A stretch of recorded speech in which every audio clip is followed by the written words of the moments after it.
어느 것으로 채울 수 없네 내 갈급함. 주의 음성 들리네 내 갈급함. 부르짖는 소리 들으소서 내 갈급함. 주의 음성 들리네 내게로 나오라. 영원히 목마름 전혀 없으리. 내게로 나오라. 가까이 생수의 근원 되신 주께 내게로 나오라. 영원히 목마름 전혀 없으리. 내게로 나오라. 가까이 생수의 근원 되신 주께.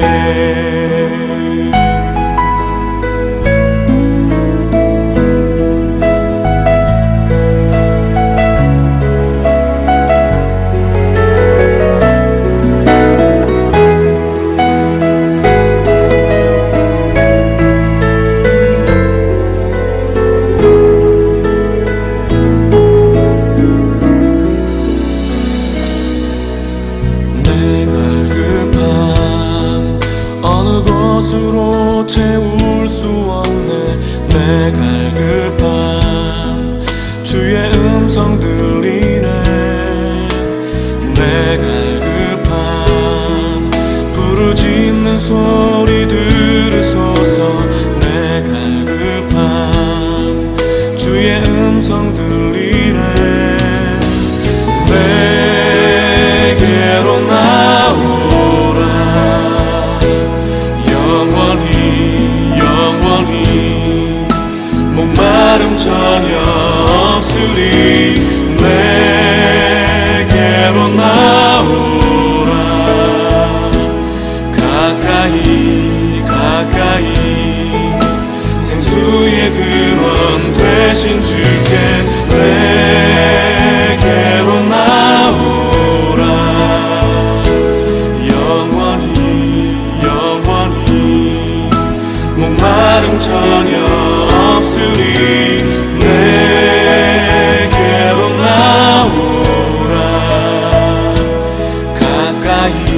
가까이 생수의 근원 되신 주께 내게로 나오라. 영원히 목마름 전혀 없으리. 내게로 나오라. 가까이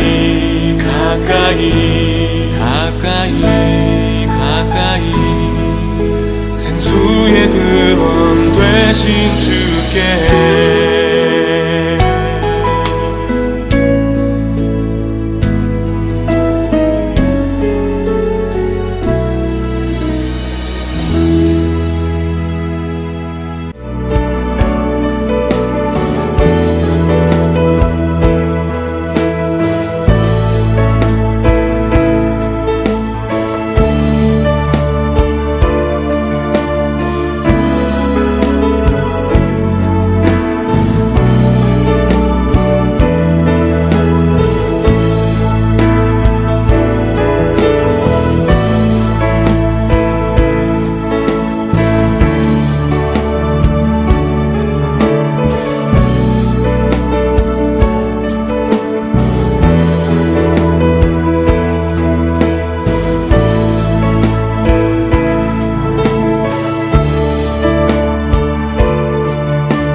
나도 따라가오. 모든 물과 피를 흘리신 그 길을 나도 가오. 험한 산도 나는 괜찮소. 바다 끝이라도 나는 괜찮소. 죽어가는 저들을 위해 나를 버리길 바라오.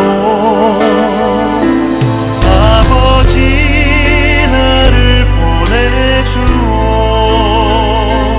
나는 달려가겠소.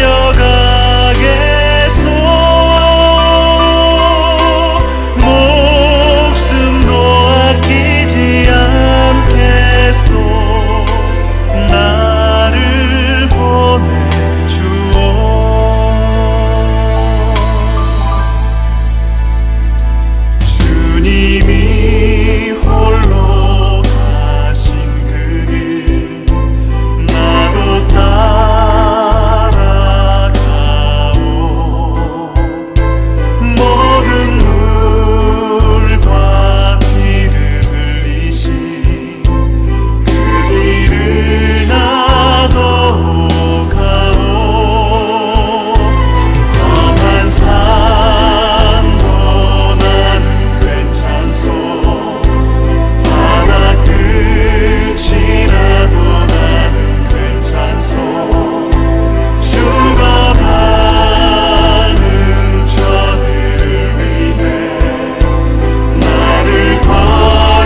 오늘 함께 묵상할 말씀은 잠언 21장 1절로 6절 말씀입니다. 1절 왕의 마음이 여호와의 손에 있음이 마치 보물과 같아서 그가 임의로 인도하시느니라. 사람의 행위가 자기 보기에는 모두 정직하여도 여호와는 마음을 감찰하시느니라. 공의와 정의를 행하는 것은 제사 드리는 것보다 여호와께서 기쁘게 여기시느니라. 눈이 높은 것과 마음이 교만한 것과 악인이 형통한 것은 다 죄니라. 부지런한 자의 경영은 풍부함에 이를 것이나 조급한 자는 궁핍함에 이를 따름이니라. 속이는 말로 재물을 모으는 것은 죽음을 구하는 것이라.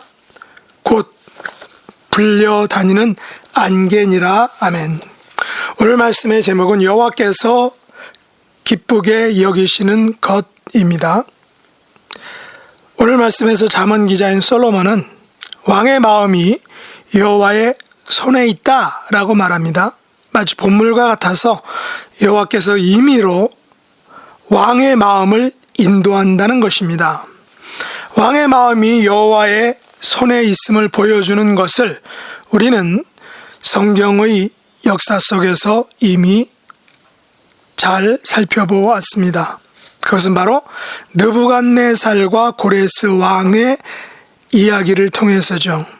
다니엘서 4장 31절 32절 그리고 35절에 보면 이런 말씀이 있습니다. 이 말이 아직도 나 왕의 입에 있을 때 하늘에서 소리가 내려 이르되 느부갓네살 왕아 내게 말하노니 나라의 왕위가 내게서 떠났느니라.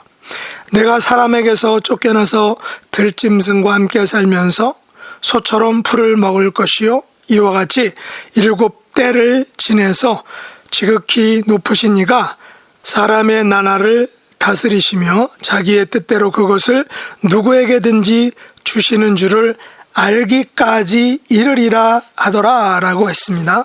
35절에 보면 왕의 모든 사람들을 없는 것 같이 여기시며 하늘의 군대에게든지 땅의 사람에게든지 그는 자기 뜻대로 행하시나니 그의 손을 금하든지 혹시 이르기를 내가 무엇을 하느냐고 할 자가 아무도 없도다 라고 했습니다. 여기서 31절과 32절은 느부갓네살 왕이 꾼 꿈의 해석을 한 다니엘의 말이고 35절은 느부갓네살 왕이 다니엘의 꿈 해석을 듣고 하나님을 찬양한 내용의 말입니다. 하나님께서는 사람의 나라를 다스리시며 자기의 뜻대로 그것을 누구에게든지 주시는 분이다 라는 것입니다. 그것을 알게 된 느부갓네살 왕은 하나님께서는 땅의 모든 사람들을 없는 것 같이 여기시며 하나님의 뜻대로 행하시는 분임을 찬양했던 것입니다. 그는 꿈과 그것에 대한 해석을 듣고는 하나님께서 임의로 왕의 마음을 인도하시는 분이다라는 사실을 온전하게 깨닫게 알게 되었던 것입니다. 고레스 왕도 마찬가지죠. 이사야서 45장 1절로 7절에 보면 이사야 선지자는 여호와께서 고레스를 세우셨다라고 말합니다. 1절과 7절 말씀만 한번 보겠습니다. 여호와께서 그의 기름 부음을 받은 고레스에게 이같이 말씀하시되 내가 그의 오른손을 붙들고 그 앞에 열국을 항복하게 하며 내가 왕들의 허리를 풀어 그 앞에 문들을 열고 성문들이 닫히지 못하게 하리라. 그리고 7절에 보면 나는 빛도 짓고 어둠도 창조하며 나는 평안도 짓고 환난도 창조하나니 나는 여호와라. 이 모든 일들을 행하는 자니라 하였노라 라고 기록하고 있습니다. 성경은 여호와께서 왕들의 마음을 인도하시고 주장하신다는 것을 분명히 보여주고 있습니다. 왕의 마음이 여호와의 손에 있다라는 것입니다. 우리는 이것을 세상적인 용어로 왕의 마음이 여호와의 손바닥 안에 있다 여호와의 손이 마음대로 좌지우지한다라는 것입니다. 여호와는 왕의 마음을 본물처럼 사용하시는 분이다라는 것입니다. 다시 말해서 본물이라는 것은 무엇입니까? 저장된 물이죠. 저장된 물인데 농사에 물이 필요할 때 그 저장된 물을 시시때때로 마음대로 흘려내보내서 그 농사에 사용하는 그 물이 바로 본물입니다. 본물은 그 보를 책임진 사람, 보 주인의 마음대로 물을 흘려보내기도 하고 그냥 저장하기도 하는 것입니다. 이처럼 하나님께서는 당신이 원하실 때에 언제든지 왕의 마음을 인도하셔서 역사의 흐름과 방향을 하나님께서 하나님의 뜻대로 하나님께서 원하시는 방향으로 이끌어 가신다는 것입니다. 왕은 자기의 의도를 알고 시행하지만 결국은 하나님께서 그 왕의 마음을 인도하시고 주장하신다는 것입니다. 이것을 우리는 하나님의 인도하심과 섭리다라고 말합니다. 우리가 지나온 수많은 역사와 사건들은 바로 하나님의 이 같은 인도하심과 하나님의 섭리하심 가운데 이루어진 그런 역사입니다. 우리가 보기에는 사람이 움직인 것 같지만 결국은 이 모든 세상의 역사가 하나님의 인도하심과 섭리 가운데 이루어지고 계속 이어져 왔다라는 것입니다. 그래서 우리는 잠언 기자가 고백한 2절 말씀이 우리의 고백임을 잘 알고 있습니다. 사람의 행위가 자기 보기에는 모두 정직하여도 여호와는 마음을 감찰하시느니라. 사람들은 자기 보기에 최선을 다한다고 생각하죠. 자기의 생각과 행동이 최고라고 생각합니다. 물론 이런 생각으로 행동하는 것은 어쩌면 자연스러운 일이죠. 그러나 시간이 지나 뒤를 돌아보면 사람의 행위가 자기 보기에 모두 정직하였어도 그 결과나 과정이 정직하지 못할 수 있다는 것을 알게 되는 것입니다. 왜냐하면 사람의 생각과 행위는 언제나 불완전하기 때문입니다. 물론 불완전하기에 그것이 바로 사람의 행위인 것이죠. 이 세상에서 완전한 사람의 행위는 없는 줄 압니다. 불완전함에도 불구하고 사람은 생각하고 그것을 행동으로 옮깁니다. 그것이 역사가 되고 전통이 되고 훗날 발전과 성장이 밑거름이 되는 것입니다. 그러나 분명한 것은 여호와는 그 사람의 마음을 감찰하신다는 것입니다. 다시 말해서 하나님 앞에서 그 마음을 사람들은 숨길 수가 없다는 것입니다. 하나님 앞에서는 그 마음의 생각과 숨은 행동이 모두 드러나게 되는 것입니다. 그래서 잠언 16장 2절과 24장 12절은 각각 이렇게 말하고 있습니다. 사람의 행위가 자기 보기에는 모두 깨끗하여도 여호와는 심령을 감찰하시느니라. 내가 말하기를 나는 그것을 알지 못하였노라 할지라도 마음을 저울질 하시는 이가 어찌 통찰하지 못하시겠으며 내 영혼을 지키시는 이가 어찌 알지 못하시겠느냐. 그가 각 사람의 행위대로 보응하시리라 라고 말하고 있습니다. 우리는 사람을 속일 수는 있지만 마음을 저울질하시고 영혼을 지키시는 그 분 하나님을 속일 수는 없는 것입니다. 우리의 생각과 행위는 하나님 앞에 그대로 사진이 찍혀져서 그대로 드러나게 되는 것입니다. 여호와는 나의 마음을 감찰하시는 분이십니다. 나의 마음과 생각과 의도와 나의 행동 모두를 알고 계시는 분입니다. 그래서 우리는 하나님 앞에 정직할 수밖에 없는 것입니다. 이것이 어쩌면 우리의 위로와 특권이 되는 것입니다. 나의 마음의 생각과 의도를 아시는 분이 계시기에 우리는 그분 앞에서 우리의 모든 것들을 토하고 고하고 아뢰어서 나의 소원과 간구를 하나님께 올려드릴 수 있는 것입니다. 나의 부족함에도 불구하고 나의 모자람에도 불구하고 그것을 그대로 있는 그대로 받아주시는 하나님 앞에 나아갈 수 있다는 이것이 우리의 특권이다라는 것입니다. 욥기 31장 6절에서 욥은 이렇게 말합니다. 하나님께서 나를 공평한 저울에 달아보시고 그가 나의 온전함을 아시기를 바라노라. 욥은 갑자기 찾아온 고난과 시련과 역경 앞에서 어찌할 바를 몰랐습니다. 설상가상으로 친구들과 심지어는 아내마저 자기를 믿어주지 못하고 정죄하였습니다. 그럴 때 욥은 오직 하나님께서 자신을 공평한 저울에 달아보시고 그의 온전함을 알아주시기를 간절히 바랬던 것입니다. 만일 욥에게 이 같은 하소연과 고백과 간청과 호소를 할 수 있는 그 하나님이 계시지 않았더라면 그는 아마도 미쳐버렸을 것입니다. 어쩌면 극단적인 선택을 했을지도 모릅니다. 다행히도 욥에게는 공평한 저울을 가지고 계신 하나님, 그의 온전함을 알아주실 수 있는 하나님이 계셨기에 결국에는 이렇게 고백할 수 있었던 것입니다.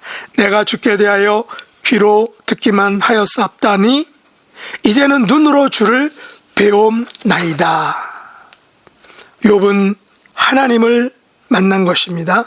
자기의 원통함과 애통함과 친구도 심지어 아내조차도 믿어주지 못하는 자기의 그 원통함과 억울함을 알아주시고 보아주시는 그 하나님을 본 것입니다. 만난 것입니다. 요즘 찬양 중에 욥의 고백이란 찬양이 있는데 그 가사를 한번 읽어드리겠습니다. 철저히 무너진 삶 속에서 하나님 나에게 역사하시고 믿음의 시선을 허락하사 주를 주목하게 하시네. 때로는 견디기 힘들 때도 하나님 언제나 함께 하시며 은혜와 진리의 성령 주사 주만 바라보게 하시네. 내가 봅니다. 영원한 주를 봅니다. 귀로만 들었으나 이젠 봅니다. 내가 봅니다. 존귀한 주를 봅니다. 연약한 내 영혼이 이젠 주를 봅니다. 라고 하는 가사의 내용으로 찬양을 만들었습니다. 이 같은 욥의 고백이 오늘 우리의 고백인 줄 믿습니다. 그러므로 우리는 하나님께서 기쁘시게 여기실 것이 무엇인지 분명히 알아야 할 것입니다. 오늘 본문 3절에 보시면 자문 기자는 이렇게 말하죠. 공의와 정의를 행하는 것은 제사 드리는 것보다 여호와께서 기쁘게 여기시느니라. 우리의 마음과 행위를 보시는 하나님께서는 우리가 공의와 정의를 행하는 것을 기쁘게 여기시는 것입니다. 심지어 자문 기자는 공의와 정의를 행하는 것을 하나님께서는 제사 드리는 것보다 더 기뻐하신다라고 말하고 있습니다. 우리가 하나님께 드리는 제사는 우리의 가장 최선의 모습이죠. 그런데 이것보다 공의와 정의를 행하는 것을 하나님께서는 기뻐하신다라고 하시는데 그것이 과연 무슨 의미일까요? 성경은 공의와 정의를 행하는 것에 대해서 시편 119편 121절은 이렇게 말합니다. 내가 정의와 공의를 행하여 싸우니 나를 박해하는 자들에게서 나를 넘기지 마옵소서라고 말합니다. 원래 이 시편 119편은 하나님의 말씀에 대한 찬양과 찬송입니다. 찬가이죠. 그렇다면 내가 정의와 공의를 행하였다는 것은 곧 하나님의 생명의 말씀을 지켰다는 것입니다. 하나님의 말씀대로 사는 것, 하나님의 생명의 말씀에 순종하는 삶을 하나님께서는 가장 기뻐하시는 것입니다. 그리고 자문 기자는 4절에서 하나님께서 기쁘게 여기시지 않는 것 세 가지를 말하고 있습니다. 4절에 보시죠. 눈이 높은 것과 마음이 교만한 것과 악인이 형통하는 것은 다 죄니라 라고 말합니다. 우리는 이 세상에서 이 세 가지의 죄에 노출되어서 살아간다는 것을 우리가 인정하지 않을 수 없습니다. 사람들은 눈이 높죠. 사람들은 마음이 교만합니다. 그리고 악인이 형통하는 것을 보고 부러워합니다. 그러나 하나님께서는 높은 눈과 교만한 마음과 그리고 악인의 형통함을 미워하십니다. 언뜻 보기에 세상은 눈이 높은 사람과 마음이 교만한 악인이 형통하는 것 같이 보입니다. 그러나 하나님께서는 이들을 똑똑히 보고 계신다는 것입니다. 그들의 높은 눈과 교만한 마음과 악인의 형통을 하나님이 똑똑히 지켜보고 계시는 것입니다. 보고 계신다는 것은 무슨 의미일까요? 그들을 임의로 인도하시고 감찰하신다는 것입니다. 그래서 하나님께서는 부지런한 자의 경영은 풍부함에 이르게 하시고 조급한 자는 궁핍함에 이르게 하시는 것입니다. 여기서 우리는 부지런함과 조급함을 구별해야 합니다. 부지런함은 계획을 가지고 바쁘게 움직이는 것을 우리는 부지런하다라고 말할 수 있습니다. 그러나 조급함은 어떤 것입니까? 계획이 없이 그냥 이것저것 분주하게 움직이는 것, 이것을 우리는 조급함이다라고 말합니다. 우리는 이 조급함의 위험을 알아야 합니다. 조급함은 우리의 모든 짐과 문제를 하나님께 내려놓지 못하게 하는 마음입니다. 조급해서 하나님을 보지 못하는 것입니다. 조급해서 더 멀리 보지 못하는 것입니다. 조급해서 일을 망치는 것이죠. 중간 과정을 생략하더라도 성공하려는 그 마음, 이것이 바로 조급함입니다. 그러나 조급함은 반드시 실패를 가져오는 것입니다. 사울왕은 이 조급함 때문에 사무엘이 해야 할 제사를 자기가 사울 왕 본인이 주관함으로 인하여 조급함으로 인하여 죄를 지었습니다. 결국 이 일로, 이 사울왕의 조급함으로 인해서 사울왕은 실패의 길에 접어들게 된 것입니다. 하나님께서는 속이는 말로 재물을 모으는 것을 보고 계십니다. 이것은 죽음을 구하는 것, 곧 죽음에 이르는 길이다라고 잠언 기자는 말합니다. 이는 마치 불려다니는 안개와 같다라고 표현하고 있습니다. 불려다니는 안개가 어떤 것입니까? 안개라는 것은 바람의 방향에 따라서 이리 갔다 저리 갔다 움직이는 것입니다. 그러다가 곧 사라지는 것이죠. 살려고 모으는 재물이 결국은 속이는 말을 사용함으로 인해서 마치 불려다니는 안개처럼 이리 갔다 저리 갔다 하다 결국 죽음을 몰고 오는 것입니다. 죽음의 수렁텅이로 빠져들게 되는 것입니다. 하나님께서는 왕의 마음을 임의로 주관하시는 분입니다. 하나님께서는 사람의 행위를 보실 때 그 마음을 보시는 분이십니다. 그러므로 하나님께서는 보이는 제사보다 제사 드리는 자의 그 마음, 그가 공의와 정의를 행하는지를 보고 계시는 분입니다. 우리의 삶에서 여호와를 기쁘시게 해드리는 길은 오직 마음과 행함에서 공의와 정의가 나타나게 사는 것입니다. 공의와 정의를 드러내는 것입니다. 이런 삶의 주인공이 될 수 있기를 예수님의 이름으로 축복합니다. 기도하겠습니다. 하나님 아버지, 저희들이 세상을 살아갈 때 눈만 높고 마음은 교만하며 악인의 모습으로 살아갑니다.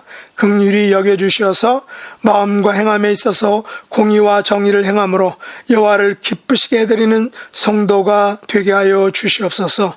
왕의 마음을 임의로 인도하시고 사람의 마음과 행위를 감찰하시는 하나님이 분명히 계심을 기억하게 하여 주시옵소서. 공의와 정의를 행하는 성도가 되어서 여호와를 기쁘시게 하는 복된 성도의 삶을 살아가게 하여 주옵소서. 예수님의 이름으로 간절히 기도드렸나이다. 아멘. 주가 일하시네, 주가 일하시네. 주께 아끼지 않는 자에게